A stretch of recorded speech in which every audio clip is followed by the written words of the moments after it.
উফ, আমার মোবাইলটা যে কোথায় রাখলাম খুঁজেই পাচ্ছি না।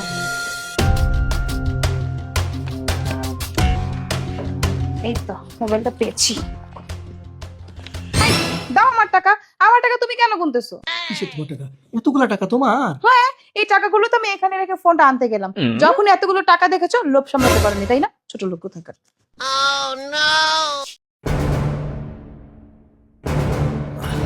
কি গো, তুমি সিগারেটটারে এমন ভাবে পাড়ায় মারলা, মনে হলো কি ও যদি বাইচা থাকতো কোর্টে তোমার নামে একটা মামলা করতো।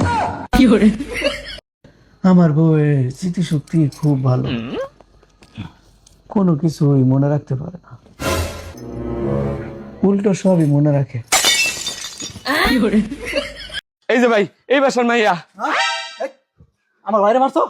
এই তো আমি দেখতেছি তুমি আমার বাইরে মারছো। এই বুঝছি। এই মার মার মার। ভাই, কি ব্যাপার? তুমি তুমি না 7 দিন পরে আর কথা? হ্যাঁ, বাপের বাড়ি গেছিলাম, গিয়া মার লগে বাপের লগে ভাইয়ের লগে ভাবির লগে সবার লগে ঝগড়া করছি। কিন্তু বিশ্বাস করো, তোমার লগে ঝগড়া করে আমি যেই মজাটা পাই না, হ্যাঁ কার লগে ঝগড়া করে আমি ওই মজাটা আর পাইনি। এর লিগে আমি ঝগড়া করার লিগে আমি আবার হয়ে পড়ছি।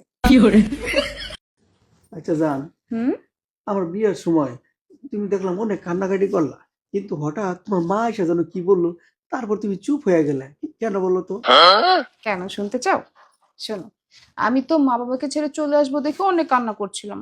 হঠাৎ করে আমার মা আমার কানে কানে এসে বলল, আরে ছেমরি, তুই কান্না করতেছিস কেন?